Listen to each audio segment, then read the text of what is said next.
Coming at you from a couple of stools in the low-class studios, this is a feminist and a comedian walk into a bar. What's up, guys? I'm your host this week, Jackie Manti, a feminist. And today, I'm sipping on just some coffee and milk. Coffee and milk? Yep. With Nice. me, as always, Justin Golak, a comedian. Yeah. What you got? Sipping on some water. Oh, big I know. spender. We're really crushing the drinks this week. Coffee and water. I had been sprucing up my coffee recently with, those Starbucks, like, cartons of stuff that they sell. They had the cafe mocha for... Oh, you mean like the pre-made coffee? Yeah. Wait, so you've been making coffee and just mixing it with pre-made coffee stuff? No. Oh. I've been making coffee, and I ran out of creamer, and we didn't have milk, and so I put in this, it was cafe mocha. Well, that's what I'm saying. But that's you could just drink that. Right. It's just iced coffee. Yeah. That they sell like a jug of. Well, it's not iced coffee. It's iced cafe mocha. I know, but I mean cafe with mocha's espresso, coffee. and yeah, I've been using that. But as my creamer. point is, so you've just been pouring coffee into your coffee. Yeah, and I just feel like it was kind of a sign that I need to work on my caffeine intake because it made no difference. What do you mean? I didn't even still feel the same an ounceage of coffee. I mean, not really, because a cafe mocha, it had espresso in it. Yeah, but I feel like those pre-mixes or post-mixes, I don't know, whatever you want to call Aren't it. as potent. I just feel it's like a lot of like sugar and water and milk. Like it's just like probably like a lot of additives. Well, it was on sale. It was good. It's good. Yeah, sure, it was super tasty. I ran out of that, so Yeah. I just got some milk. I didn't have time to run to Binny's and get more Lone Star. So I was like, I guess I could just drink a Tecate. But now I feel like if I can't give like a riddle with my booze consumption on this podcast, You've upped the bar. unless I'm riddle. like really feeling it, it's just like I wasn't feeling drinking. I don't know. Is that part of this too much? Have I let down the listeners? I'll get a water at a bar, so I still feel like it holds up thematically. Can you make up a riddle on the spot? No.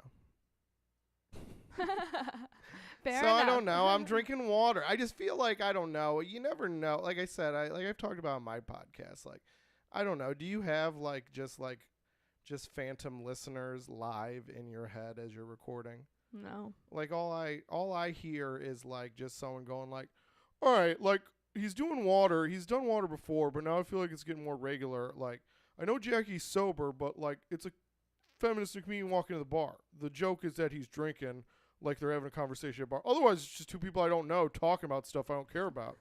Now it's just I'd rather listen to more famous people do it. They had like a hook. Now he's not even doing the hook.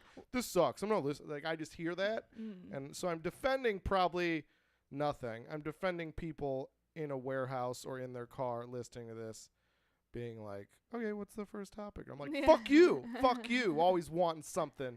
First topic. Yeah. I feel like we're the worst bar goers right now. We just got some coffee and milk and a water, and we're going to sit here for an hour and a half. Yeah. Just using up table space. Well, let's get right into it then. So I always tip $1 on my water, so I don't think the bartenders hate me if it's not a packed bar. Well, I just go out to so many open mics, and like, I just don't have the stomach. I mean, I guess even like... Can't drink like you used to. I just don't even know if like, I mean, I guess like in a, I don't know. I don't feel like the need, like it's just more like, I feel like I treated comedy seriously throughout, but it was like, I was excited to like, I don't know, just something just like go it was out like, too. It was just like you did the hang. Yeah. But I guess now it's straight business. So it's like, sometimes I'm just like, I just want to go to this mic, get a set and go home. It's like, you're doing like the no kissing. What do you mean no kissing? Like prostitutes. Oh, like all business? Just water. Well, and it's like I don't want to like I don't want to like I just don't want like one or two beers because it's like, well, I'm just going to go home. So I'm not like using my buzz and so I'm wasting. Oh, and then I'm just going to feel not so it's like I'll still drink sometimes, but probably just like after a show because it's like a show, maybe people I like on it. I'll have some drinks after. But I don't even drink before my sets anymore. That's like a new thing I've been doing for like multiple years now. Like I don't drink anything. I guess it's not like a rule, but I'd say 95% of the time I'd have zero to drink before I go up on stage. Why did you start doing that? I don't know. I think just like naturally, like I was talking, like it was just like I always drank before I did comedy. not like drunk. Like my rule was, and I feel like a lot of comics have, like I've talked to a lot of comics feel like they have like a similar pattern. You know, it's not exactly like this, but very similar. Where I'd drink a before a set, I'd drink a beer, and then I'd like order one more beer, have a couple hits off it, and like take that beer on stage. So I'd always have like a drink and a half, and I always just felt like it made me like more like loose, you know. But I don't know, like a few years, I would say it's been probably like 2 or 3 years. I don't know. Like I don't know. I just kind of just stopped. I guess it was just from like that, from drinking less. Like I'm getting older, so I'm drinking less. I'm getting more advanced in comedy, so I'm doing more shows. So there would just be nights where I'm like, okay, well, I drank last night. I have another show tonight. I don't want to drink. All right, I just won't drink. I'll do a set. And I think it was always the idea like, well, that drink and a half helps me. And what I was explaining to someone before is like, I think the trick, the way like you're tricked by it is like, if you drink every time you go on stage and then you don't drink when you go on stage, like it changes. Like you're literally changing your mental state. You're taking the same activity and adjusting your mental. So it's going to feel different, but it's not worse. And it really just, because it's different, you probably don't do as well on stage because you're just jarred by this change of mind state. You know what I mean? So I think people like don't follow it through because they do like 1 or 2 sets and they're like, man, I was worse. I really do better drinking. And then like, but once you get past that, once you're like 4 or 5 sets in, and then you're just like, oh, not only is like now I've normalized the mind state, so now it's just me telling jokes, which I am comfortable with. And you know what? I think in general, I am like slightly better completely sober. You know what I mean? Like now I think it's like opposite. I think I am better sober. And then you're just like, well, I'll just be sober. And then it is honestly more fun because it's like, you know, like I'll just not drink all night. I'll do my set and then I'll like get off and I'll just have like a couple reward beers. Like it feels like I earned them more. Like feels like, you know, that good old lunch pail feeling. All right, did my job. Gonna have a few beers, chop it up with the comics in the back after the show, and it's kind of like a fun thing. I know. I feel like there's this romanticism around writing while you're drunk. Like, write drunk, get it sober. I forget who said that. Hemingway? I don't know. Someone on died. an internet meme. Right. Someone that died young as a writer. And had an unfortunately sad wife. Yeah. But I think I just think it's such nonsense. You write like shit when you're drunk. I do, at least. Yeah. I'd rather write while high on uppers. I think it's one of those. That should be the quote. Right. Well, write high on uppers, edit in the terror of your depression afterward. That's not bad, but because you'll be brutal. It's not really catchy. That's I part know. why I didn't make it through, but it's a decent philosophy. But I know why people don't share it. No, I think it is like I just feel like anything that I'm kind of like apprehensive about, like on stage, like I like doing kind of like you know like my act is kind of like whatever.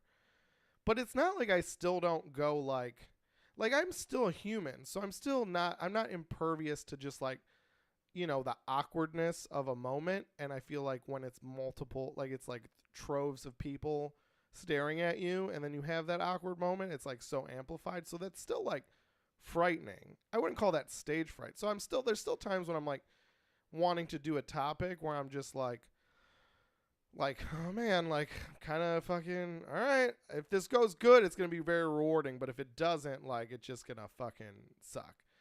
And, I'm still a human. I don't like living in the suck. But so I do think like maybe there was a point where alcohol did like loosen me up. So that narrative was true. But like, I do think like you have to get to a point where like you learn the skill of loosening yourself up, so you don't need that alcohol crutch. Does that make sense? I feel like that. Yeah, no, that makes sense. For end, me, it would be like I would drink to escape, right? Like it just felt good to just be out of my own head. Yeah. The best part about writing is when something's coming out of your head that you didn't even know was there, and watching it take shape. Yeah. And you miss that when you're drunk. Do you know what I mean? Like you can't. It's not until because I've written drunk before, and it's not until you read it later, like, oh, shit, like that. Even if it's like one sentence out of a 5,000 word thing, you're like, that's so beautiful. I wish I could have experienced that coming out of my body, you know, Yeah. and you just totally miss it if you're drunk. So to me, it's just not as like I just rewarding. feel like writing drunk seems weird because you're just like in a room by yourself. It's quiet. I guess maybe you're listening to like that Chill Hop YouTube channel that everyone's like that got Some bit, that Radiohead. was like trending for a week or what, and then like and just pounding scotch, and it just seems weird. Like I get why drinking and comedy, because you're like, you know, you have to kind of be expressive, and like alcohol has this this kind is why of you're not a drunk. alcohol has this kind of, you know, what do you want to call it, like Social reputation for like, lubrication. yeah. I guess for me, here's the best way. I was thinking of it just now. Like, literally, I just thought of this. I think the best way to describe it is like, I think when there is a fear, the kind of like natural fear of being a performer, the kind of like default fear that we all kind of recognize is the fear of like the audience kind of like controlling you. Like, so like, I guess you're out of control. Like, you're not in control of the situation. Like, the fear, like, you know, stage fright, like the fear of the stage, like you can't, you know, like you're sweating and you're shaking, and like, so you just don't, and you maybe like stumble on words or you forget a thing, so like you're just not in control. Like all the ideas you had that you wanted to share, all your creativity, it's hampered by this moment that's in control of you, the fear that's in control of you, the audience that's in control of you, or like I said, that idea that even I talked about before, like you have this idea, and because it's like received wrong, like you're not in control of like, no, like, Yeah. you're not getting the idea, or like, you know, if you want to really go like bitter, like you're too dumb to get the idea and you're ruining the idea. So, but like, I do feel like, again, like a couple drinks, even just like a couple drinks in, even if you're not drunk, like physically feeling drunk, it's kind of like the driving thing. Like, you know, you could still have a couple drinks and be like, oh, I'm not drunk, so I can drive. I think the reason that the law is like 0.08 is because it's like, yeah, but there might be reaction time or a more easily distracted thing that you're not recognizing. It doesn't mean like you probably shouldn't be driving, even though I think it's like the same on stage. Like, you're like, oh, I just one drink, it just kind of like loosens me, but I'm not drunk. But I think it's the same thing. Like, you're still like giving control to a substance, and you might stumble on a word that you wouldn't have, or you might be a little slower, or even if you're quicker, you know, because like you're more free, like doesn't, you know, that's not great. You shouldn't say everything that comes to your mind. So it's like still is, I guess it's like the same idea. Like, to me, just being seasoned, and I think that is a big thing, is like I did have to like, it did take me a few years of doing it to get here, like because I'm seasoned and confident and like sober. To me, it's like it's right in the middle of those two. To me, those are just like, it's like a bell curve. So it's just, those are like the bottom ends of both sides. It's like being sober and scared, you've lost control, but being like a little buzzed and maybe not quote unquote scared, like, but you're still giving control to something. But if you're like sober and confident, that's kind of like, that is like the nirvana point. And it's just kind of hard to get there because, like, yes, on one hand, like drinking does like lube you up, and on the other hand, like, you do kind of need a certain amount of time doing it to be confident enough to do it sober. But if you can combine those things and reach that middle, like, that is the best. And that's why, like, when I'm like on stage now, I'm like, I really do feel like I'm operating at my pinnacle. Not saying like this is the best stuff I've ever written or I'm better than other people, but I'm kind of saying like this is the pinnacle path. Like, if I want to do great stuff, this is kind of like where I should be at. This is kind of like the path I should follow. Anyways, all cylinders are firing. did you, when you still drank, did you write drunk? Oh yeah, it's terrible. Yeah. Do you ever go back and read it now? Oh, they're awful. It's just always so sentimental or just too dramatic. It's just dumb. It's not coherent. Now, would you like go out and drink and come home and write, or would you have like no. whatever? I would drink you in have a room alone with scotch at the computer. What did you drink? You didn't drink scotch, though, did you? No, What'd you drink? I just was referencing your Yeah. scenario. I'm just earlier. wondering. Cause Oh, bottles upon bottles of wine. yeah, That white was my wine, jam. No, like a real basic. no, red wine for sure. Oh, that's classy then. Yeah. Nice. Until I'm pooping on a porch. No, I never did that. You never pooped on a porch? Never pooped on a porch. Do you know but someone I would, that did? But I would write on my porch. It came like the reference came so Just quick that it no, feels like just you because know I someone. I wrote on my back porch drunk a lot. Yeah. So, and I have pooped my pants before. Do you feel though? Do you feel any kind? I've heard that story. You can share it if you want, but no pressure. No. But That's for us. do you feel a similar and we'll move on to like what this podcast actually is and not an interview / sober podcast. But like, but just I'm wondering, do you feel any kind of like similarity to what I was just saying? Where do you feel though that when you were like new to writing personal stuff, like you're kind of like, I don't want to write drunk, but maybe in my pre-confident days, maybe it did help me like say some stuff that I would have been scared to say. And again, like now I don't need it, so it's better. But like it's kind of cool that like maybe I did that, and like now I want to just be confident as a writer sober. But like maybe that kind of like bridged the gap, or no, it's just absolutely it just not. sucked. It just sucked, and I think it made me. What it makes me angry, I feel like I just wasted a lot of time being drunk that I could have been writing actual stuff and growing. Yeah. So like I feel like now I'm making up for lost time of like just practicing, you know, where I thought I was I mean, it probably helped. Writing is writing, but like Right. mostly I'm just annoyed at myself for, because usually I wouldn't like be like, okay, I'm gonna write, so I'm gonna drink. It would be like, I'm gonna drink, I'm so drunk and have just watched a lot of YouTube videos, now I'm gonna write. I should write. Yeah. The world needs to hear this.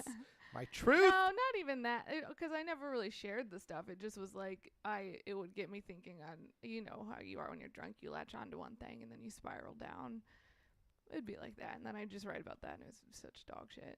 Gotcha. I also think writing for a living makes me I think that's been more instrumental in making me unafraid of writing, because I've had deadlines. I know that the hardest thing to do is get started, and once you do, it usually will come out of you. You have everything you want to write written inside of you already. Oh, it's just a matter of like doing sticker. It. Oh, not you my. Should sell those you should sell those. Right while high on uppers. Yeah, edit in your crumbling depression the next afterward. day. Yeah. Say it again. I don't even remember. Oh what God! I said. Well, luckily we've been recording this, so we can go back.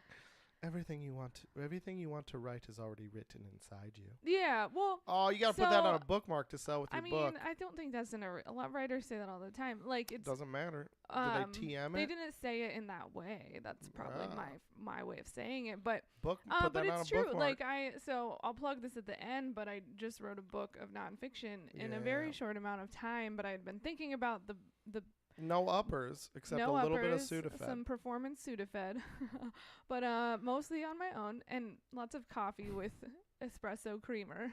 I do love that. But what I was going to say is that I wrote it quickly. I'd been thinking about it for a year. I'd been outlining it, working on it, had little chunks of it ready, but a lot of those didn't even make it in the final version. But it really was true, because I just had a deadline set and I had to get it fucking done. So I did it, and I was amazed at what was able to come out of my fingertips. You know, like and that's always been my experience with writing. So I'm always just shocked at what, I'm not even saying it's good, just the connections I can make, and how I'm just it's like a I always tell you I feel creatively or just constipated, like spiritually constipated, when I don't write for a while for myself, not necessarily for work or anything, but because I'm like writing all day, but that doesn't feel like writing. When I say writing, I mean like personal writing. And when I do it, I feel this relief, like I've just pooped. You know, like it feels so good, and a lot of it is just so it's not even that it's always good writing, but I'm just amazed at some pieces I'm just like, how did I even make that? It's because it's been percolating inside of me for longer than I even realized. You know what I mean? So like anytime you sit down, if you're a writer or an artist or whatever, it's inside of you. It's there. You just have to force yourself to sit the fuck down and do it, which is the hardest part. Just poop it out.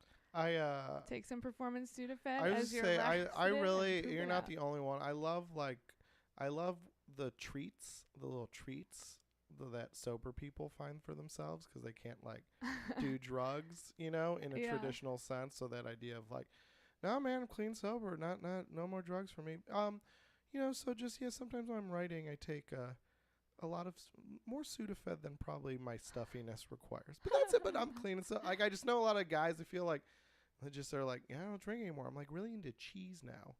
And you can see like they really just want like the best cheese, because like a really good cheese, if they value it and they get it and then it's in their mouth, like they get a little synapse hit. like, oh, this cheese is so good. And, like, Yeah. it's giving them, like, some sort of, like, consumption pleasure that they're missing. So, I don't know. I like you little sober people. I know. I feel like the my world's new too hard to take on sober. Yeah. But you can find supplements. I'm not saying Mine everyone has has been to a do balance drugs, of, like, but, like, my dopamine hit. I mean, I take like 1 Sudafed a day, guys. I'm not like an S. no, and I wasn't implying Yeah, that, but it's the but- idea that that there's no and I'm not saying you ever did or would, but there's like no version of you now that can just do like a key bump to like get through like, that final chapter before like the deadline of the printer. But you're like, I think my nose is a little stuffy. Maybe a Sudafed. Knowing that like it is a little stuffy, but also like I'm gonna get a little jolt. It is. Well, I feel like my dopamine hits come from, this is so lame, but like crossing stuff off a to-do list, Yeah, just whatever getting it shit takes. done. And it's funny how sometimes I'll think like, I'll think about like, oh, will you ever drink again? Like, you've almost been 3 years sober. Like, would you ever, because maybe it was just a matter of like relearning how to drink, or I'm in a much better place emotionally, spiritually, mentally than I ever was when I was drinking. So it's like, would you react the same way to being drunk? You know what I mean? Would I be as destructive as I once was? Because I'm happy in my sober life now.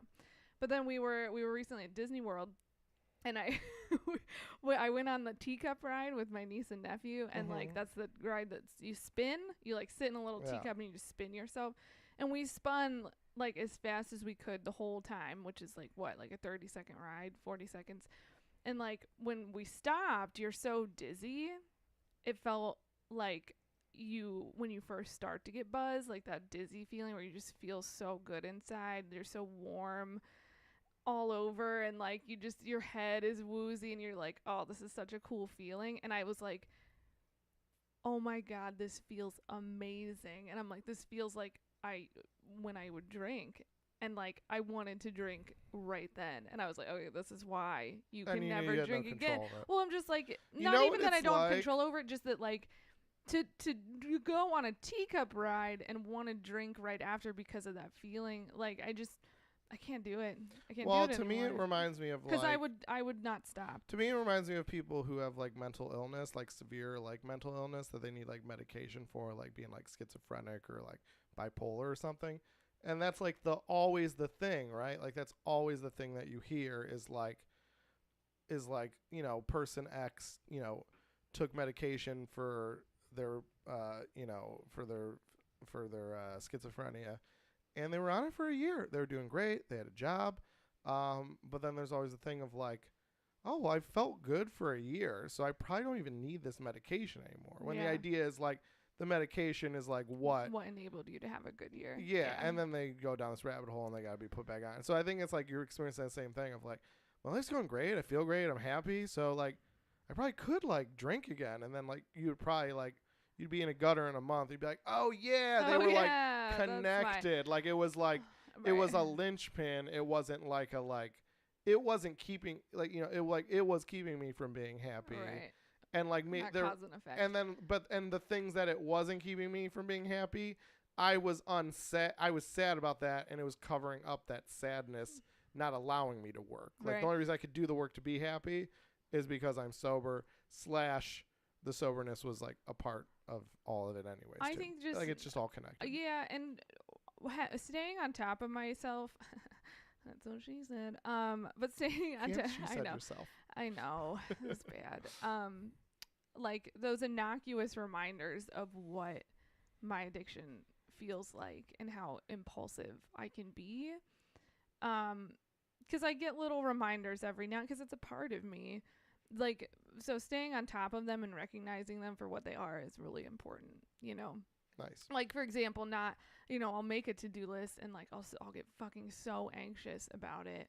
I also, sorry, this is going on forever, but like smoking, like smoking is one thing where my mind, whenever I quit for a couple weeks, my mind, I really think tricks itself to get me to smoke again, where it'll be like, oh, work is so stressful. No, it's not. Like you need to smoke, or like it'll start to build up this anxiety because it knows that's how. It knows anxiety will it knows get that's a how it will get me to smoke, because I'll be like, what the fuck's the point? Just go smoke. Fuck this world. You know what I mean? Like So it's really a matter of staying on top of all It that. really and, is like, weird, and self-aware. we should move on, and especially like for two reasons. First, we got to get into topics, which is And we have a date. We have a reservation somewhere. oh well, yeah, but we can still. Oh, that wasn't one of we'll the just reasons. go. No, we'll just go quicker on the topics to recover time. But yeah, because we gotta. But also, I mean, I do want to. This really, we did not plan this, but I mean, I think this works as like a good tease. I really do want to have you on my podcast on a guest set episode to talk about writing and stuff, and I think it would tie into like sobriety. Like basically, I mean, that's how we got onto sobriety. We didn't talk about sobriety. We were talking about like the creative process and and my chemical approach to that enhancement. has completely changed. So since being let's do a guest set and let's just rap about it for like 2 hours. So it's not like I want to cut this short. It's like let's just move this to a venue where we can explore it better. So check out. That's a great transition to plug and move along. Yeah. You so guys let's do a guest set with Jackie sometime in the future. And thanks for sticking with us. All right, let's get into some topics. Check it out at lowclass.com, lo-class.com. We'll put that up in the next few weeks. And you can see all of our content there. It's free. Yeah, FemComPod.com is this. Yeah. Cool. Okay. Topic 1. Oh, can I just say one more thing? Yes. I was just, don't you think it's like interesting, like you were saying about like cigarettes and like, don't you think it's crazy how like your body, like every kind of part of your body system, like it works together, but it's also like very selfish in a way, like, you know what I mean? Like whatever part of you, like whatever synapse, you know what I mean? Like whatever little receptor gets like juice off a cigarette, it will use whatever power it has to like manipulate the rest of the things in your body to get that, even though again, like, and I feel like this has been like anthropomorphized like a bunch in like, you know, cartoons or like, you know, like it's a I don't think it's like a totally original idea, but it is interesting. The idea that like your lung, you know, like people do the joke of like, you know, like your heart and your brain arguing, and it's like, but it is like a real thing that like your lungs are probably there. Like if you smoke, I'll die and the whole body will die, including you, Mr. Synapse. But the synapse is like, yeah, but I need this. You know what I mean? Like it's just funny, like how it seems like, you know, like like you said, like you're again, like whatever you get off like eating shitty food and like you still crave it, even though you know there's so many other things in your body, like you got to stop or like we will fail, and then in the end you will fail because you're part of the system. But like it's just funny how like things operate and with such like little parts of your body, which you would think is like one system that just wants the best for the system because they stay alive in the system. They'll still be like, I don't care if the system collapses, I need my thing. Right. And then you're like, oh, that's kind of like how we act as humans too. That's sometimes. like I don't know, just like that wives' tale of, or not, I mean, I bet there is some truth to it. Just that your body will crave what it needs, right? So like, if you're, I don't remember the exact example, but like if you're craving chocolate, you need iron or something. But like, that's so just not true and can be used as an excuse, especially for addicts. Yeah, it is funny how like you can listen to your body, but like it's just funny because you're right. That is like the trope. It's like listen to your body, listen to your body. It's like. And then you think like to live a healthy lifestyle, you really have to like reject your body a fair amount of times. Yeah. Like you really have to be like, no body, I said no. And the body, I know. And you're like, and it's just funny. Like, I mean, yesterday when you see I ate like 3 cookies and I couldn't stop. Right. When you see a healthy person, that's someone that's not listening to their body. Like you should really be like, you really should be like, the bumper sticker should be like, be discerning about your body. Like you make better choices than your body indicates most of the time. All right, now we can do topics. Okay, so topic 1. Here's the headline in the New York Times, which I guess could be the question for this topic too. What happens to Me Too when a feminist is accused? So the case, I'm just going to read some of the beginning of this story. The case seems like a familiar story turned on its head. Avital Ronell, a world-renowned female professor of German and comparative literature at NYU, was found responsible for sexually harassing a male former graduate student named Nimrod Rittman. No way his first name is Nimrod. His name is Nimrod. Yes. What are his parents doing? I know. I guess he could go by Rod. People are like, oh, you like Rodney? Or Nimmy. Look, it's a long story, but can you please just call me Rod? Yeah, because you're Rodney. Look, I'm not Rodney, I'll say that, but I just like don't want to get into it. How good would Rod Rittman be, too? That'd be a cool name. Fucking fucking parents Okay. are monsters. So, an 11-month Title IX investigation found Professor Ronell, described by a colleague as one of the very few philosopher stars of this world, responsible for sexual harassment, both physical and verbal, to the extent that her behavior was, quote, sufficiently pervasive to alter the terms and conditions of Mr. Nimrod's learning environment. The university has suspended Professor Ronell for the coming academic year. Okay, so part of why this is a big story and it's getting this kind of coverage is that it has raised a challenge for feminists on how to respond when one of their own has behaved badly, and the response has roiled a corner of academia. So basically, a letter was posted on a philosophy blog of a bunch of people supporting her and saying, kind of giving some familiar arguments that we've heard for men who abuse their power of, she's amazing at her craft. She's one of the leading scholars in her field. She's we haven't seen any kind of thing like that in her interactions with students. We think this accuser is out for attention. Do you know what I mean? Like, has nefarious reasons for doing this with nothing to back it up. Also, there's no way they've seen the confidential dossier that the school has seen in which they determine she is responsible for sexual and verbal harassment, right? So anyways, so Judith Butler is one of the people who signed this letter. She's a big you don't know who she is, but nope. But so it sort it's of started this discussion of. It's just funny how many times you say the names of both feminists and authors with a kind of, and it's funny because you didn't do it now because I feel like it's multi-years of being rebuffed where you just say a feminist or an author with a tone of well, clearly you know who this is, and I'm just also a lot of bands. Never heard bands sometimes for sure too. But that's fair because you'll mention a lot of hip hop artists, and I'm like, what? Hip hop artists and comics. Yeah. But again, now I don't expect it from you. Right. But I'm clearly she or any kind of a show from any show that would have been on while you were in high school. I didn't see it. I just I'm not used to meeting so many people that were actually from homes where parents cared what you watched. I just thought that was something that was made up on TV. Oh, there's really parents there that cared about what their kids watched in high school. So yes. Let me read this quote. This is part of the letter that the professors and the people defending her wrote. We testify. So sorry, real quick. It was just one letter, and they all signed it. Yeah. Okay, go ahead. We testify to the grace, the keen wit, and the intellectual commitment of Professor Ronell, and ask that she be accorded the dignity rightly deserved by someone of her international standing and reputation. Ooh, this is yikes, right? It's kind of gross because you could see it going the other way. They took verbatim what defenses have been used for abusers in the past, and even if she only did it to this one Nimrod, it doesn't matter. It's crazy to me too that she's being.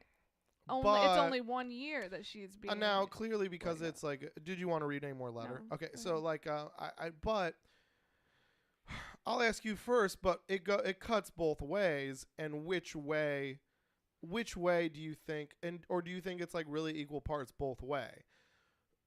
Is it that? What am I trying to say? Okay, so should we be more is this gross because we should be more accepting of this defense of men because apparently we're allowing it for women? Yeah. Or should we be as grossed out by this because she's a woman because we would if she's a man? Do you see what I'm saying? Yeah, totally. And I think because I think it's a little both. I think both. Yeah. For sure, both. That's what I was gonna say. I think both, and I think also just a lesson of but there are certain things where you can't paint everything with a broad brush. We don't know they give examples of the harassment and such in this story, but we don't know the full extent of the dossier. That was the school to determine in its investigation, right? And so I just think it's dumb for the scholars to defend her without knowing. I mean, yes, you know her, but have you learned nothing in all of your studies that that this can happen to anyone by anyone? And and I think moreover, yes, having it turned around on someone who you agree with and love is sort of an example of oh, this is why we have legal procedures to determine this sort of thing. And, I just think you have to take lessons from both sides on it, right? I want to say, for sure. And here's what I'd like to say. I think this is harassment. And I think that's its own thing. And so just for our discussion and just to be clear what I'm saying for the listeners listening, like, I think harassment and like a crime should be handled very differently. Sure. And to me, I don't mind harshness for like a crime. So when I think of a crime, I'm thinking of like a rape, all the way from like, like a grope to like from your date to like in an alley by a psycho and everything in between, right? Because that's just a crime perpetrated on you. And so, just like crimes, we put you in jail and we try to support the victim as much as they can to like get them back to normal life as much as possible. Now, with harassment, I think that's more of a offense committed in a workplace or some sort of structured environment, like I said, teacher student, or maybe like military, like like a superior to a subordinate, or like I said, like clearly like a job, right? Like all those things, I think that's harassment. And so for me, I'm just less concerned about punishment, because to me it seems like harassment affects kind of tangible things, and it seems like we could make it right for the victims in tangible ways.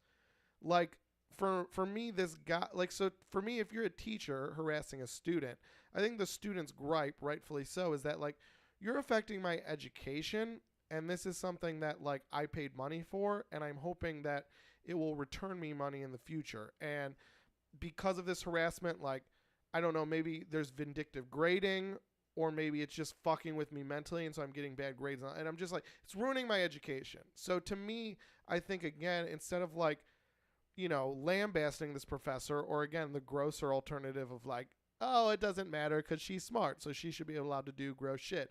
I think, again, just it seems a little more cleaner than like the crime side, like the rapes and and the gropings and the kind of just like physical crime intrusion of a person's physical space. The harassment more seems like, well, you should just pay this kid money. Like, if he can prove it, you should pay him money, because like, you should restitute his education and possible future earnings that he lost, make him right, and then he can dust himself off and go back out there. And then to me, then it solves itself, because you don't need these letters. Then it becomes more of a thing of like, all right, well, the school's gonna have to pay out for this professor's actions. So then the school can determine like, all right, we're gonna have to pay out for this harassment, but like, if we pay to get this professor like some psychological help or some sensitivity training, and plus the payout on this settlement, like, does this professor give enough to the university that that we can keep him on or her on? And if not, then we'll fire her, and it'll be a fire kind of cause of this kind of justification won't stand. Like, it'll purposely fall in on itself, this whole justification, because then the university can say like, they are a good professor, but honestly, they're costing us more money than they're making us, so we had to let her go. And you know what? All you fine people, if any of you want to hire her and take the risk, knowing that she's kind of like, a little loose with the language in emails, well, you guys can take that chance, but we're not gonna. And so kind of it just works itself out. Does that make sense? Mm-hmm. I know that's not like the 100% answer, but I think it takes all this kind of like judgment of the victim of what happened to them, and judgment of the perpetrator of what they meant, and then judgment of society either going one way or the other, going like, yeah, they seem like a dick, fuck them, or like, they're actually brilliant and helping, so let's give them a pass. Like, it takes kind of all that really wishy-washy like mob mentality, call out culture shit out of it, at least a little bit. I know you're gonna all these things, you're gonna have some opinion and some, I felt this, oh, I didn't feel like I was doing that, I felt like you were, like, oh, well, they are, it's a first time, oh no, they've been doing this all along. All those kind of factors that those aren't gonna go away. But I just wish there was like a little more, just like, okay, just again, if we care about victims, what did you lose? And I feel like a lot of these harassment things that aren't just like, I was fucking cornered, or I was drugged, or I was touched. It's a lot of like, when it doesn't go that far, it's a lot of like, it fucked up, I had to quit this job, or I got kicked out of school, or like, it's like, okay, like, just to start though, if we really care about victims, can we make you right? Because it sounds like you're talking about loss the same way you would talk about loss if someone, T-boned you and you had hospital bills and car repair costs. Like, it seems more akin to that kind of. Again, if someone hits you with a car, it just seems like there's less of like, well, they really were a good person, so maybe we should forgive them for like, sideswiping someone while they ran through a red light. It's like, no, they made a mistake. Mm-hmm. Let's if we care about the victim in that car crash, can we take care of your medical bills? We'll get your car fixed, like, and then that gets you back to zero, and then we wish you luck with the rest of your life. Like, I feel like with a lot of these, when you're losing jobs or feeling like, I just feel like that's brought up a lot. Like, I lost my job or I couldn't do this. It's like, okay, can we make that right and then get you back to zero? And then it just seems like that's the most healthy way to do it. And then the then kind of the harasser is kind of put out on their own devices. Can they get another job? Will the job keep them? Like, the punishment kind of fits what the crime kind of entailed to make the victim right again. Yeah, it's like when Jack on Dawson's Creek got a bad grade because his pop culture professor hit on him and he didn't accept his advances. Sure, everyone Speaking gets that of reference. TV shows, I didn't watch when they were out. Oh, we just finished. We Dawson's just finished Creek. it. Took us about two months. Feel so empty inside. Such a good show. It has some waxes and wanes. Waxes and wanes. But mostly waxes, for a teen drama on Yeah. the WB. Pretty good. It waxes. Pretty and good it really stuff, closes Dawson's. strong, which is always important for any serial Yeah. show.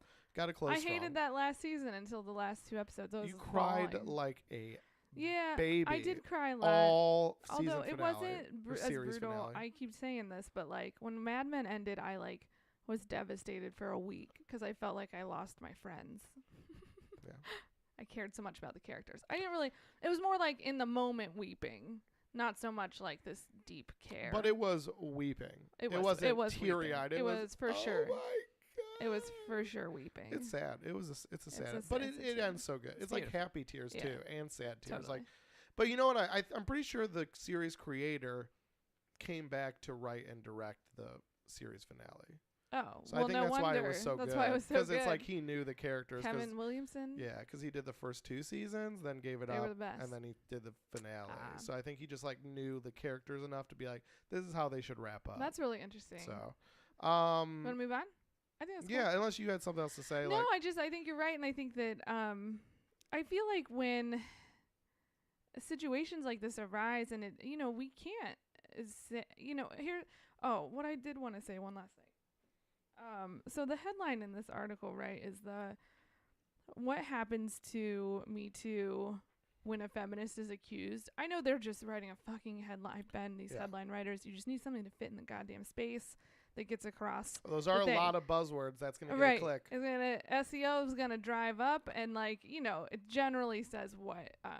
So no shade to the headline writer, whatever. But I think it does sort of do this like a subconscious damage of like, well, Me Too is for everyone. It's for men, especially for men. And as feminists, we need to support the men who are brave enough to come forward and say Me Too. Because I'll be honest, I think that would be harder than being a woman saying Me Too right now.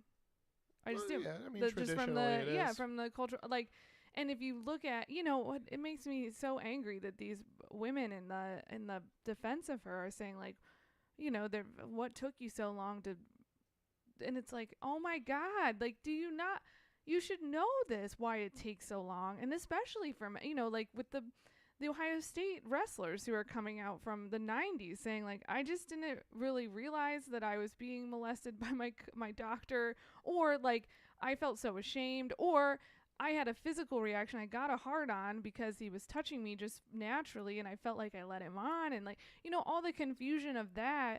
But instead of being supportive to those voices, and it's like, take a lesson from this. If you think he's lying, is it feasible that there are some women lying as well? Like, well, and again, can we to just me, have like, to some me, nuance that's in like, this? to me, that wrestling coach and like the Michigan State coach, it's like, to me, that's more Weinstein, where it's like, you wouldn't like call that pervasive, harassment. long-standing Well, it's not sexual even- assault. It's not even the length. It's the fact that it's like, yeah. it's just a physical invasion. Like, you're not harassing that person. You're, molesting Molesting or them. raping Right, them. right, You know what I mean? Like, it's Sure. just like, so to me, that's when it's just like, then it's just like, yeah, just, you can punish him.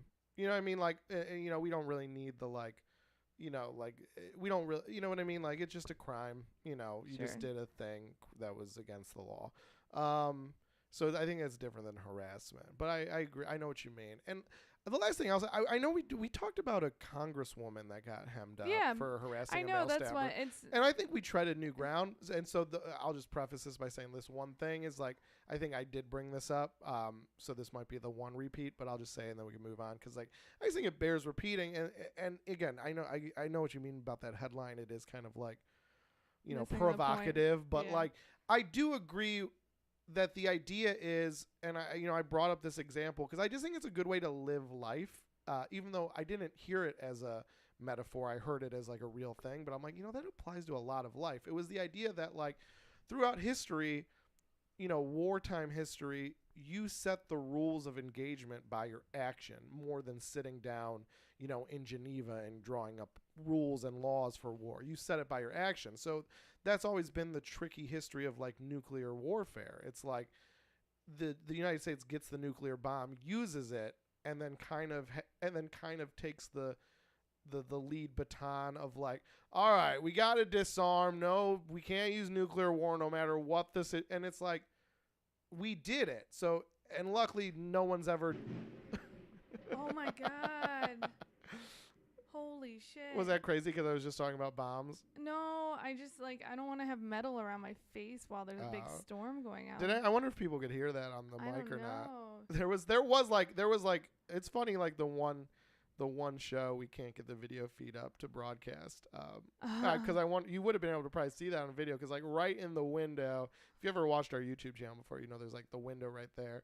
There was like a giant. I mean, I'm looking at it like again, like I'm more looking at it. It's kind of like it's like next to Jackie. It's like kind of in front of my field of view. I just see there was like a big flash, and Jackie like jumped, and then there's like a bigger thunder boom.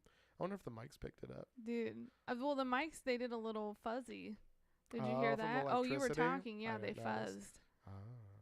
Oh, that was creepy. They say when the lightning and the thunder happen almost simultaneously, it's really close to you. We're gonna die. Because the light travels We're fast. dying. Let's smoke cigarettes. Oh Jesus! He's trying to trick you. But anyways, what I was say. So and then again, like this was like Dan Carlin talking on a podcast, and he was kind of saying like, and kind of the new version of that is like drones. Like we have drones, we use them kind of indiscriminately, and there's a fear, from a lot of people that are like, well, other countries will get drones, and when they use this, and if they start droning American cities and citizens and using the same loose logic of like, no, that person, they were going to try to they're going to do a terrorist attack on us. Like when we start using, like what will we have to say? We set the rules of engagement by our actions. It's not like how often do we sit down at a council at a table and make drone laws? Like, we don't, but like we just set them by our action precedent, just like in the court, it's just a precedent. So that's what I'd say is again, if you're defending this woman and you're like, all right, she made a mistake. She was, maybe misunderstood. Because wasn't that the thing? signs. Wasn't that kind of part of the articles? Like she thought she was just joking. He thought he was getting harassed. Well, yeah, that was sort of her excuse. But then I read more of it and like. But my point is, that's the story though. Is she thought she was joking? He didn't think it was very funny. All these people are like, she made a mistake. But it's like, it's like you said.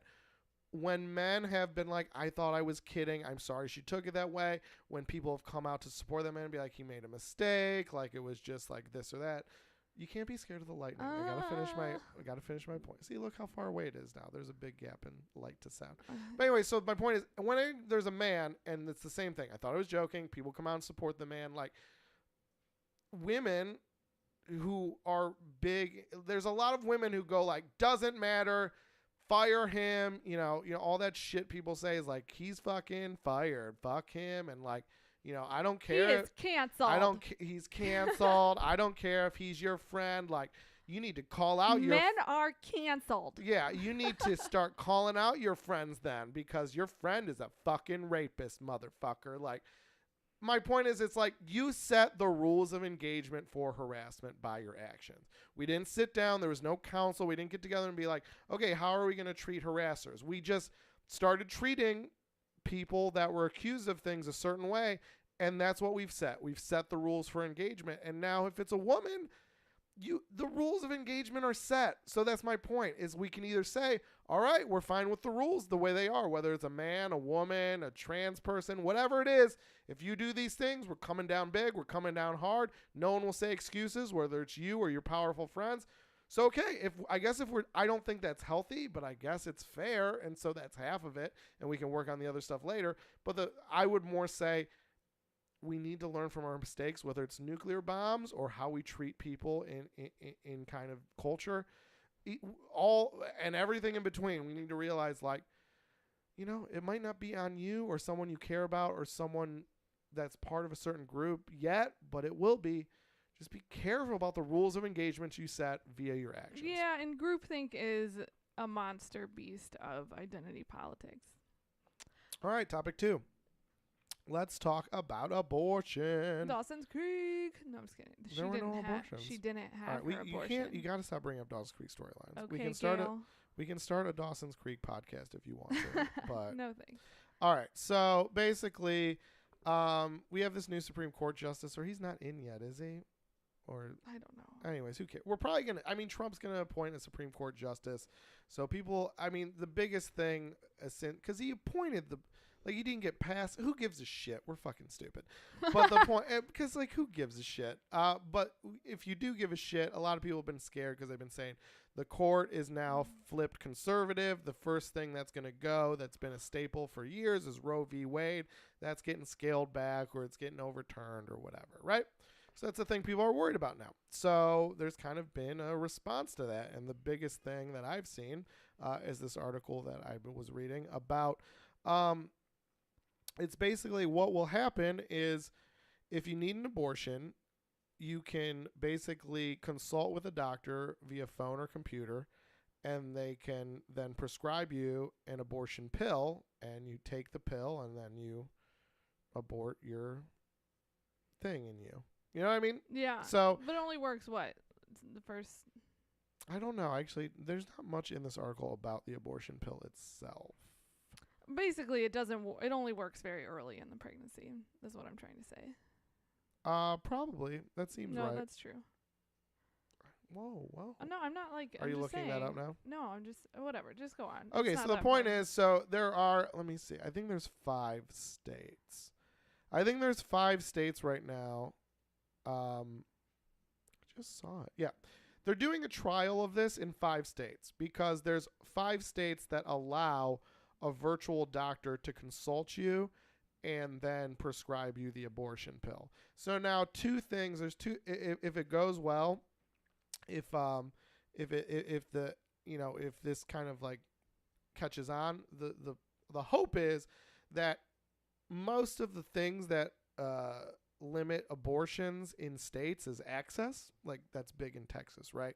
So that's always the big thing. It's not that Texas has really restrictive abortion laws for the mother, but it's the idea that they use these restrictions to shut down clinics, and then you just don't have access. Right. So hopefully the first thing would be that if they could, in a state like Texas, if they could allow consultation and then abortion pill prescription, even if you're 300 miles away from the nearest clinic, you could still get a safe abortion in wherever you are, even in these restrictive states. Right. But the next thing that, again, would require some legislation, but the next thing that is hopeful is if you just say that say Roe v. Wade gets canceled. Roe v. Wade, you're canceled. And you live in a state maybe where they fucking... take the lead and they're like, abortion's illegal or very hard to get in whatever, Alabama, that you could find a state that's liberal, consult with a doctor there, he writes you a prescription, you go to your pharmacy, you get the pill, you take it. So it would just really blur the lines, because that's, again, we think of Roe v. Wade, federal, but the big abortion fight since then has been state by state, and the kind of dismantling and adding of these laws, heartbeat bills and all these other things. We've, how many times have we heard the word heartbeat bill? You know what I mean? Yeah, so and it was state by state before Roe v. Wade happened. But anyway, yeah. Anyways, But that's what I was thinking. But the whole point is like, so this could maybe blur that line of state control of abortion that we've kind of taken for granted for so many years. So I don't know, like, Would it though? Because I feel like, I mean, I don't know. I'm asking. Does the doctor have to be from your state? I don't. To me, this is really, and that's kind of what I wanted to add. Like, you can kind of talk about whatever you want to talk about, but to me, my whole thing about this case, just because it's, it makes it more fun because it's abortion, but like, but to me, it's just a general topic of like something archaic, like the government. Like, to me, again, like the government, it's still, it changes a little, but in the end of the day, it's still an institution that was drawn up over 200 years ago. Like, Right. it's an old ass rickety thing. Not to mention religion, how old that is. Right. So, but more important, so to me, it's more of the idea of like, how much faith can we continue to put in such a rickety old thing when society and culture and technology is just moving so quickly? Yeah. So to me, your question really it really quantifies all that, because you being like, well, do you have to consult with a doctor in your state? And it's like, I don't know. That's what like they use the word like blurry and fuzzy a lot, because it's like there is no law about Skyping with a doctor, because how new is that? A lot of states and a lot of federal regulation laws can keep doesn't up with really it. address that. So Yeah. it just like all laws, I think a lot of these things are operating under a like, we didn't say we couldn't. And so I think that's kind of what this article is about, is like, in the coming years, are we going to see states saying you can't? Are we going to see states saying you can't? Or are we going to see a lot of states not addressing it, so you kind of de facto can? And what does that mean for state laws on abortion? Can you just Skype with a doctor in Delaware if you live in Mississippi and get an abortion pill? You got the prescription, like, I don't know. So that's what really this story is to me. And it's just you'd interesting. have to visit a doctor to get, for them to make sure you're physically capable of, because sometimes the pill wouldn't work. Like, how far along are you? You might think you're only 4 weeks along. You might be 8 weeks along. You just don't know. Like, I'm just saying, like, maybe you haven't, whatever. You'd have to meet with a doctor physically first and then do the Skype. But to me, it seems like they're saying you wouldn't wouldn't have to do that. I guess it would be a pure virtual consultation. Because to me, if you... Well, that's okay. So that leads into my point of this. Like, just what this story has made me think about is that I think this is great. More options for safe, medically sound abortion is best for all women. What I was going to say, though, is you shouldn't have to get a fucking abortion via mail while a doctor in Timbuktu tells you how to do it. Like, it's more, I just don't want this to be like a Band-Aid. For the bigger thing is to have a fucking clinic within, I think 43 miles is considered a long, but in your county, a place where you can go and have a safe, secure, medically sound abortion. See, I agree with you in a way. Well, I agree with you totally, because but to me, the only it seems obvious, right? Like, it's too obvious and too never gonna happen. You know what I mean? Like, that's just not gonna happen. Totally. So I just don't want to give up that fight. To me, I do kind of. To be honest, I do want to give up that fight, because to me, where I disagree with you is that this doesn't seem like a Band-Aid. It seems like a modern solution to an archaic problem. Yeah. The idea that, like, you live in a state that, what the fuck's a state? It's some goofy idea from guys in white wigs with syphilis. And because you live in that state and just by migration patterns, that state is filled with a bunch of people that believe in a 2,000-year-old zombie man. Like, and now you can't get a medical procedure. So it's like, to change all that, just...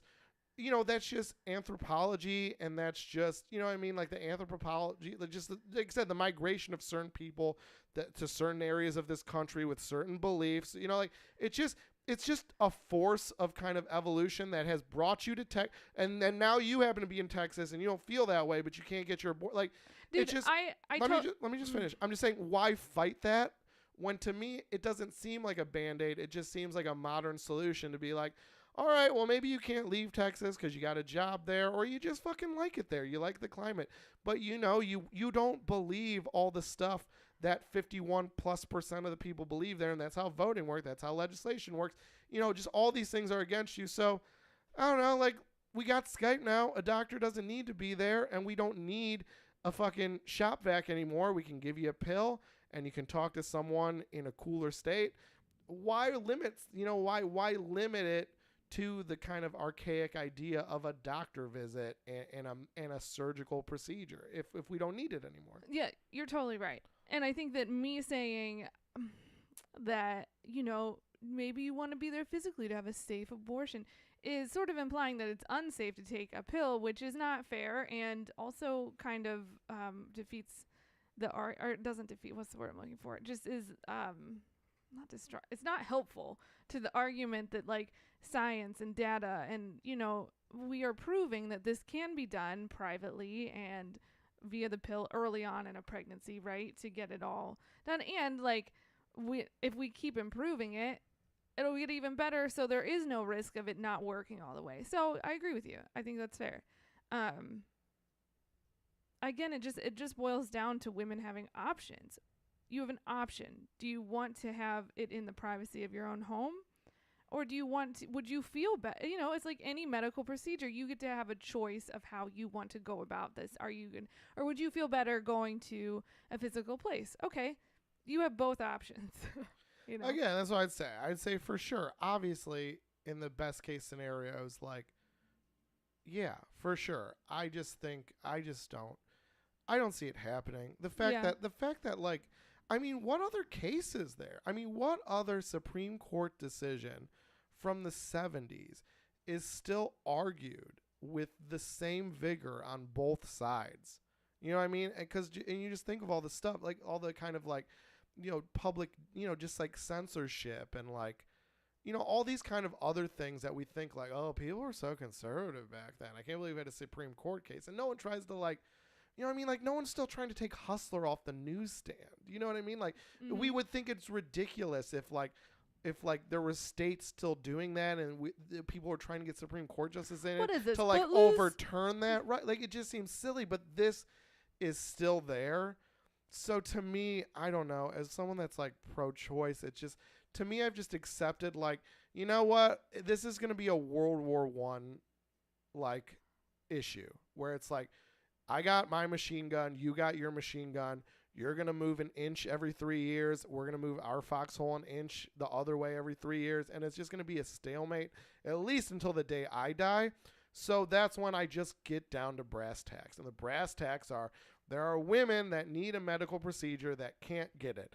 This is something that will get that medical procedure safely to more people than are currently able to get it or afford it or whatever. Because I would assume this would be cheaper, probably. Yeah, probably. They didn't mention that, so that's just pure speculation. But either way, it's opening up access to... You would assume, yeah. It's opening access to a medical thing. And I just don't think this war is ever going to be won. It's World War II, trench warfare. It's an inch every 3 years, and then the other side moves their inch, and it's just...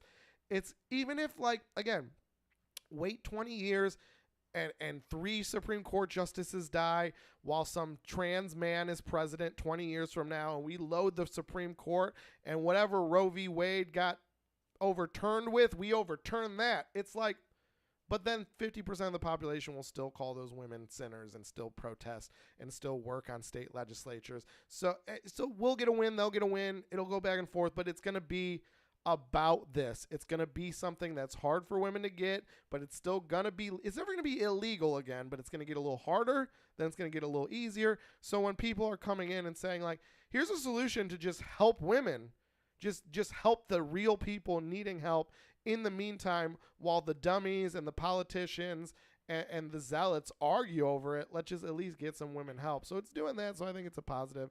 So I'm not gonna sit and wait for Valhalla on this fucking thing. So, all right, take us into topic 3, and then let's go eat pasta. Okay. What's my topic 3? Oh, about books. Okay. So the Atlantic's big question in the back of their August issue was, what book or article would you make required reading for everyone on Earth? And they had some issue or some.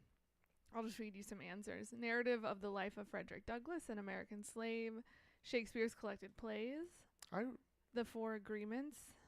I feel like I read that Frederick Douglass thing. The Frog and Toad series. Well, you are doing well. An Inconvenient Truth by Al Gore. Brave New World. The Mind-Body Prescription. Dr. Seuss's Yertle the Turtle. So those are a few. Those are all fucking dumb. Dumb. They're dumb because it's pandering. Like everyone Yeah, should watch I know. Inconvenient Truth. Or like I said, I mean, I don't know. and again, Inconvenient Truth I thought was one of the better ones. and then the Frederick Douglass current. thing, it's like, dude, that's some old ass shit. Like, and again, Yeah. like I feel like I read that. I feel like or at least like read passages from it. Right. So because So what's your pick? Although I did put in the question that you could also pick a movie or a documentary since you don't read writing. yeah, fuck reading. Reading stinks except Jackie Mante's book. It's literally gonna be like the 7th book in my life that I've read Jesus. when I read it. So you're gonna be in really high company. You've broke the mold of me thinking people who don't read are dumb and ignorant because you're so smart, but you do not read. It's so weird. Well, thank you. You I watch think you watch a lot of. Well, and I'm not one you of those listen people. to a lot of stuff. I'm not one of those people. I will fight people like the old you, but I'll never. I mean, maybe jokingly, but seriously, I'll never be like against readers. Again, it's just I've just encountered so many readers that are like, I read, and if you don't read, you're fucking sad. And I'm like, fuck you, and I'll argue them. But if again, I do think I think a lot of readers can be smart because then you're consuming. But again, like that's always my argument. Like if you read every fucking Daniel Steele novel, are you smart or do you just read a lot? And that's the same thing. They're like, you just watch TV all day. Okay, there's a difference between like watching informative television and watching just Bob's Burgers all day. Right. You know what I mean? Yeah. So it's like, I know. what are you watching? What are you reading? So that idea of like reading just as a function, what the fuck are you reading? You know what I mean? Like, if you're just reading garbage, like, are you smart? Or, you know, like, I don't know. Anyway, so. What's your pick? That's all I'll say. It's like, I'm just pro. That's why, I mean, I'll joke about it and like, ha-has, but just serious. I'm for the consumption of positive information. And however your brain receives it, What the most do you mean efficient. by positive? You know, things that just like, just raise your level of knowledge or raise your level of critical thinking. Oh, so it can be about a negative thing. For you sure. Just mean positive. Anything that just makes you a better person, whether that's smarter, more empathetic. There's a lot of ways to be better. Whatever. I mean, to me, again, watching Tybo, because you're, exercising, you're making yourself healthier. You know, reading books about nutrition. You're making yourself healthier. Reading books about history, making yourself smarter. Reading books about, sobriety, making yourself sober. Reading books about, reading the Bible and then reading Richard Dawkins and being like, which one makes more sense? Like developing critical thinking. But you could watch stuff on that stuff too. So that's what I mean. It's like, to me, it's all about positive information. It can be about a negative subject, obviously, but information that makes your life better. But then how does your brain receive information better? Is it sitting and reading? Is it watching? Is it listening? To me, I will never shame anyone for how they get that positive information in their body. And I think readers as a group can kind of be cunts about that. So. Oh, we for sure are. And yeah, what's really your the pick? only reason I'm reading your book is because it's not on audiobook yet. But I'm looking forward to reading it. But my picks, and here's the thing, I would say, that's why I don't like that list. It's like, let's not pander, and when we're not pandering, let's just like, I'm just tired of old ass shit. I'm just tired of kids learning that's fair. old ass shit. Yeah. I think everyone needs a foundation. So to me, until 6th grade, talk to him about World War II, talk to him about the Pilgrims, talk to him about all that shit. The same way, like, you gotta learn a little bit of adding, you gotta learn how to spell cat. In terms of like history and stuff like that, fine. Like you can learn about just general history. These were the Native Americans, and this was World War II, and this was that. But to me, we should be like the end of World War II. That should be like the earliest we go from 7th grade through high school. It should be all new ass shit. And so to me, and I've said this before, I don't think on the podcast, so it's nice that we have this topic to crystallize this. You should be forced to watch in school OJ Made in America, the 4-part docuseries on the OJ Simpson murders. Yeah. And you should be forced to watch the Ken Burns Vietnam 10-part series. Those two things. How you don't learn anything about Vietnam in high school? I know. Anything. You don't learn anything about like race relations. You learn about the civil rights movement, which I guess is post World War II. But it's like, who gives a shit? And like, I'm saying this in terms of like, learn it in that pre-sixth grade Right. period, the foundational period I talked Yeah. about. Learn about Martin Luther King then. But after that, who cares about Martin Luther King? That was 50 years ago. You're telling me there's no other, that's what you know about racial issues in America Yeah. is what some guy thought about them in the 60s. Again, I'm not besmirching Martin Luther King, obviously. Right. But that the idea that you teach that to people in 2018, Martin Luther King, so to me, like, the O.J. Simpson doc teaches people about race relations from like the 70s to relatively today. So that's much more that's much more what I'd want people to know. Mm-hmm. Because it's related to the civil rights movement, but you're not learning fucking 80-year-old shit. You're learning about how that affects now, what's gotten better, what's gotten worse, what's stayed the same, and just contextualizing it through some new ass shit. Yeah. Even just contextualizing the same, even if you're like, well, there's some stuff about race relations that's exactly the same. Okay, well, contextualize it through something new, because that's how you make people understand it, and more importantly, it's how you Right. make them care. Right. You know what I mean? Yeah, and I love those pics, and I feel like I said that before personally, like on my Yeah. Facebook and stuff. Just they're so well done, and they're so like, as a journalist, they just scratch me right where I itch too, because they're editorialized to an extent, but not really, not in the way a lot of documentaries, at least in that swath of the late 2000s, when they were like an inconvenient truth, where it was science, but it was also like heavy editorialization, right? These are very well done, showing both sides, especially Vietnam, showing this, because I mean, I guess I always sort of thought I understood the soldiers' perspective in Vietnam, but watching that, I was like, oh, I don't think I got it completely. And also I was kind of being patronizing, being like, these boys were victims. And it was, I don't know, it just sort of, it expanded my understanding of a Vietnam veteran and how they would feel about the protests, all of it. Like, it just puts so much into perspective. And yeah, and because that, I think that should for sure be viewing, because that changed the general community of America, how we view our government, and we have not recovered ever Well, that's since. what I'm saying. Literally, like, you can like everything in modern American politics. So I think everything from like a little bit of Bill Clinton, but definitely like George W. Bush till today. But like definitely, yeah, probably some Clinton. Like for a while, like maybe even a little George H.W. Bush because of like first Gulf War. I don't know, but like definitely like the 90s into today. If you want to know like why America feels about most things in terms of like government and society, why it feels the way it does about both sides of the issues. Why you want to know why both sides of the issues feel the way about they do. You want to know about modern American politics, modern left and right, and why they have their views and why they fight over their views, and how our views on foreign policy, domestic policy, politicians, soldiers, and protesters, and Democrats and Republicans, and the people that support them. And why we don't trust And any you civic leader. And you want to know about all those things. Watch that 10-part documentary, and you can find a string back to all of that. It all started that to me, the start of the Vietnam War, the duration of the Vietnam War, and then how it ended. All those really that was like the seed that propelled, I guess what you could call, if you want to call it, modern American culture. Everything, the Vietnam War spurned again, Spawned. here's a better way to say it. Here's a less loquacious way to say all that shit. Okay, that'd be great. We are living what we are living in is the post-Vietnam War era. I feel there's so many eras that have an inciting incident, and then that's how it's described, is like we're in the post this era. 9/11 affected a lot of things, but it didn't affect everything. What affected most things and is still affecting things, even though we're past 9/11, we're like, you see people say that post 9/11 era.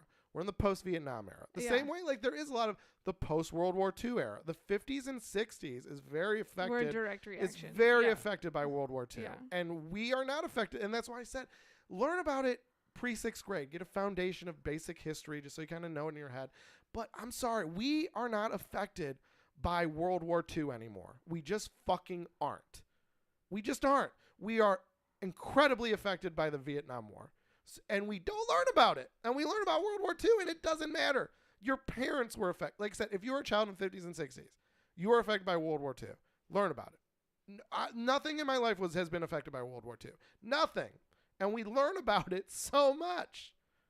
And it's silly to me how little we know about Vietnam. I mean, because something atrocious happened and it still stains our memory because it was so awful. But those things happened in every war, right? Okay, but I think why that is, Vietnam is hard to stomach as an American. We were wrong.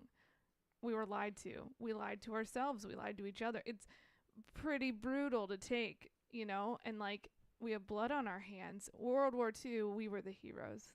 We saved a lot of Jews. Do you know what I mean? Like, it's, of course they want to teach that. That's easier to teach. But For like, sure. that's why it's even more important to learn about the Vietnam War, because it's hard. It hurts. But it's not good because, like, you're not... Those who don't learn history are doomed to repeat it. You're not learning. You will not repeat any of the mistakes of World War II. It's just such a different time period. We are, and you will repeat the mistakes of the Vietnam War if you don't know about it. And that's why we're in Afghanistan and Iraq today because we live in a nation of young people uninformed about the Vietnam War. Yeah. That's like literally the I'd only agree with reason. that. Huh? I'd agree with that. Yeah, that's the only reason. And again, maybe I said my own point. Maybe you kind of highlighted it in your previous comments. Maybe the government wants to get in more Vietnams, and that's why they don't really have an interest in teaching it. Because then they can't give money to their criminal friends. I guess it's more. I meant more as who like contract. Sure.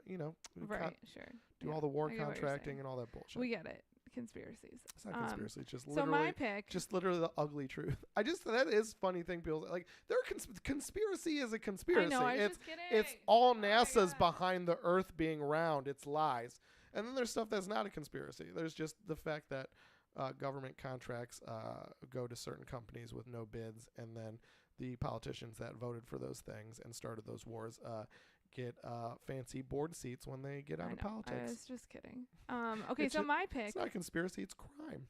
My pick is another modern day thing, and it was because I feel the same way. I feel like, especially, I've talked about this before, just in literature, we read all these old ass books, which is good for that foundation, but like, we don't give enough credit to the literature that's coming out now because we don't value what we're writing ourselves because we're like, well, it's not like Victorian paragraphs. The Scarlet Letter fucking sucks. And it has there are thousands of other takes on that theme that are better exactly, and more relevant. Because that's the thing is like, well, like call out culture today, isn't that like the Scarlet Letter? It's like, it's not. It's not. It's thematically similar, but it's fucking not. And I'm fucking stupid when it comes to reading, but I guarantee, and you can confirm, I guarantee there's a book, even from the 70s, that relates more to call out culture than the Scarlet fucking Letter. It sucks. And like I said, sometimes it's just about context. Even if the Scarlet Letter is the perfect example of call out culture, I can't read it. It's in language that just is boring to me. So that's my whole point. Is like, just even make it interesting, or who cares about the knowledge that it contains? Well, we just do our children a disservice, right? By not giving them. Tell the readers a book that's better than the Scarlet Letter, but hits similar themes. You know what I keep thinking gotta know of? One. No, I mean I do, but you're putting me on the spot, and so I can't be like, here's what should be in the canon of your English class. Tweet it out or put it on your blog later. No, I'm thinking of a book by, is it Jodi Pickle? Hold on. You got a lot of weird names in your topics. Jodi Pickle and Captain Nimrod. I don't remember. I'll tweet something. I want to tell you my pick. Jesus go Christ. ahead. Are you done? Sorry, I just hate the Scarlet Letter so much. It came out of me. Thing. It was like an impulse. I'm sorry.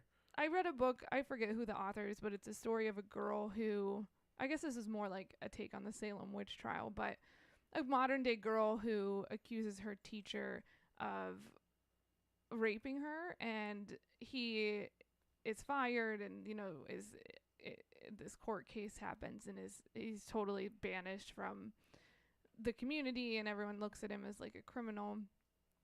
and it, spoiler alert, I don't even remember the name of the book or the author, but like, it turns out she was being raped by her father. And so, and she had sort of been this sort of ringleader to get other girls to say this teacher had done the same thing to them or molested them. I don't remember the details, but I just thought it was really interesting because it was like, I feel like, listen, I've been a victim of things and I have projected it onto other stuff.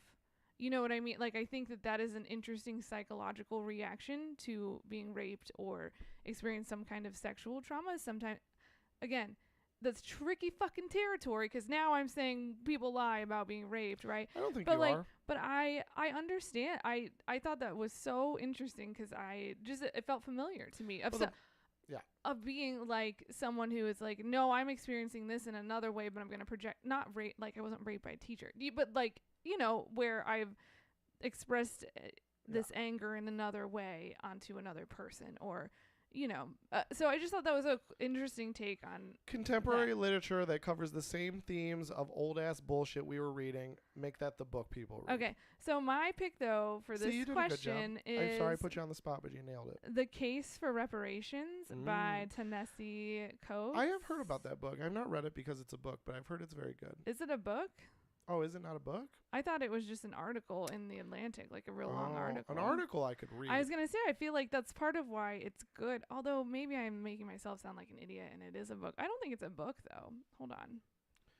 But maybe that I've only read the article. Maybe that is even another thing. Maybe we should, instead of having kids read book report or write book reports, maybe they can write article reports or audio book reports or, you know, documentary reports. Like maybe just that's like another thing just related to this topic. It was a cover story of the June 2014 issue. Maybe of we the should Atlantic. just open up the medium that children are allowed to learn from. Yeah. You know? Well, and so this, I mean, it's an article, which is even better because you could actually get through it. And it's so well done. It's just a modern way we communicate, you know, in this investigative piece. But he's a brilliant writer who writes a lot about African-American struggles and, you know, just culture and life. And I think the headline throws people off because it seems so, again, it feels provocative, but it's not. It really is just a well-argued case for reparations.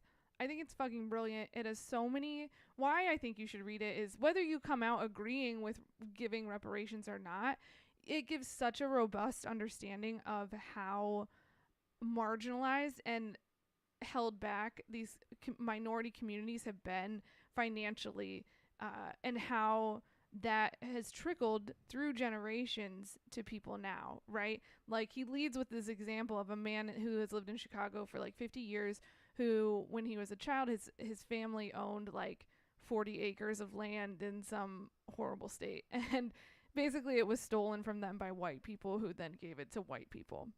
Gotcha. And they were debased to being sharecroppers. They moved to Chicago. Get to Chicago, you can't get a mortgage because Chicago is also fucking racist and has all of these. But it gets into those specifics of how people were able to manipulate legal systems in place. I mean, they didn't just go on and steal, although there was that kind of violence. They didn't just go and steal these people's land. It was done legally through the courts. You know, and so he has these amazing examples of it, great information and statistics, and then just, I don't even want to say argues his point because I feel like it's just a cause and effect of that sort of marginalization of and violence toward financial violence toward a community, of how they would now, do you know what I mean? Like, and it just makes it so simple to see it in my own life. Like, yes, I have struggled. I didn't grow up with a lot of money, but I also had a family that could even just help me fill out a FAFSA to get to college. Who knew college could be possible for me, knew how to get me the loan, could sign a Parent Plus loan. Well, if your parents or grandparents, whatever, you haven't had a home in your family for generations because you couldn't get one because of the fucking racist system. What, do you know what I mean? Like how just that trickles down and it's still affecting communities today. I think it's so well done. He's a brilliant writer. His examples of like just this emotional storytelling is just excellent. And I think it gives such a great, it is sort of like the OJ thing, but in a broader case by case examples, right? But I think we should all read. I think there's just such a lack of understanding about there is about reparations, because people are like, I didn't own any slaves. It's like, well, okay, but that's not the fucking point. This gets into that, but it's also, we don't understand anything about segregation in our communities, or me too. Like, I learned so much from reading this too. Like, just, there's so much we still have to learn about how the racism that has been part of this country since its founding still affects us today. It's sort of like what you're saying with the Vietnam, where like this stuff is so relevant, and like we have to fix it. And that's the point. You can't like, fix it if you don't understand where it came from. I don't want to learn about slavery anymore. It's such a waste, I think, of time for like a high school student to learn about slavery. It should because be the you start can of read the discussion of something like this. Yeah, like and learn about it in 4th grade, but when you're still talking about it in high school, because it's like, learn about why that matters today. And so to do that, you need the context of contemporary writing. So that's the idea of like, we need to teach slavery or else it's erased. Like, we need to, and it's like, I'm not advocating erasing it. I'm just saying, like, to just talk about it, like that, like just talk about the events, like the historical events. It's like, I'd rather read this new thing that references it, and then you could go, like, you could learn about this, and you could read this article in 9th grade and be like, oh yeah, in my introductory classes, like, I remember learning about slavery, so I know what that is. It's not been erased. But the idea of just like droning on about it, when you can recontextualize it into like what matters, how it's affecting you, or how it's affecting recent history. Yeah. Yeah. Right. And I know, and I feel like I have heard people say slavery's over, get over it. And it's like, you are an idiot. But that's because they've only learned about slavery. And so as much as people argue like we need to learn about it, or because it's an atrocity and everyone needs to know, but if all you learn about is slavery, you're just infusing the idea that that's for dumb people to go like, well, that happened 200 years ago, right? You are right, and you've learned nothing else about contemporary effects of it. So you're wrong in thinking that, but you are misinformed. Like, you have been failed by the education. I almost do feel sorry for you instead of mad at you, because you really haven't been taught that. So how would you know? And if it is only taught you as history, that's kind of what you're saying. So you're not wrong. Again, you're wrong, but you've been misinformed. You're more misinformed. So again. All right, we gotta wrap up, though. Yeah, but that stuff's out there, like this piece. Good picks. Well, we should put that in. We should start our own our charter show school. notes, because it's one of the ones where it's the Atlantic, and they do. I love when they do this. They have audio recordings of the cover stories, so you can listen to it too. Justin, that would be perfect for you. You don't have to read it. You can just listen to it. God damn. Just came a little bit. Or you guys can just Google the Atlantic, the case for reparations. Yeah. So. All right. Anyways. Hey, this has been great. I have stuff to plug. Good. So I feel like, you know what? And like, dude, we have such a sweet little listening base. I beat up on myself. I was just like, remember like last episode, I was like, I don't feel good about this episode. I felt like it wasn't clicking. Like, just didn't love the sode, you know? And we got a message. And someone was like, hey, don't beat yourself up. I love the episode. What a so great sweet. Listener. But on the contrary, her. I'm fucking swinging big dick on this episode for the both of us. I just feel like we really nailed this episode, top to bottom. Well, so I feel like we're back, baby. Well, I've even better though some news. of you thought we weren't gone, I say we were, but it doesn't matter because we're fucking back. We're back. Good sode. Hey, September 1st, if you're in Chicago, head on down to Slate Arts Gallery in Humboldt Park, right? Yeah. At 8:00 is the debut of my artwork. Whoop, whoop. I have my first gallery show ever. Whoop. I know, I'm so excited. And we'll be doing some live lit storytelling. Her art will be there all month, and she will have live shows every Saturday of the month of September at 8:00. We're still confirming that, but yes, I think that's it is true. confirmed. Oh, okay. And as part of the gallery show, I wrote a book. What? As we've been referencing. It was great. It gave me a deadline. Is it September 1st the first day you can buy the book? Yeah. So the book, I will have physical copies at the gallery opening, but it will also be on Amazon and BarnesandNoble.com. Yeah. I don't know if September 1st will be, because I wanted to keep something exclusive for the gallery opening, but soon thereafter, I'm sure we'll have another episode and I can provide the link for it, but it will be available on Amazon. I know Jackie's like me, and she wants you to just read. She wants you to enjoy her creativity, and that trumps profit motive. So I've been there. So if you have Prime and you just want that book in your hand in 2 days, and you want it delivered right to you, buy it on Amazon. At least you're reading it. That feels good for Jackie. But I would just like to speak and say that logistical wise, if you're all about support, come out to this show, buy a copy in person.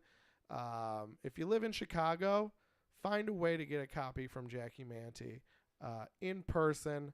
Because, frankly, you make more money if you sell it in person. I make more money. But if you can't get it in person, get it on Amazon. Still read it. If you buy it at the gallery, too, a portion of the proceeds go to the gallery space, which I think is awesome. Yes, and support the gallery. Great space. So you're really supporting two artists and all the artists that they support when you buy something from the gallery show, too. So, yeah, come out to the show, because the show is going to be tight as fuck.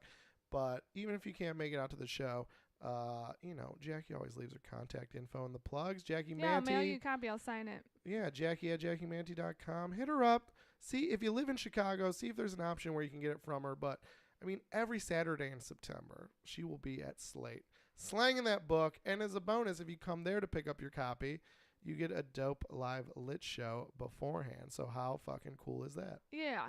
All right. JackieManti.com for more info. lo-class.com. Justin. I got some cool shows coming up. I got this thing called Gabe Watch. Buddy Gabe runs a show. I believe it's at Cafe Mustache, where I watch old cheesy B action movies and make commentary with Gabe and with the very funny Samantha Berkman on this show.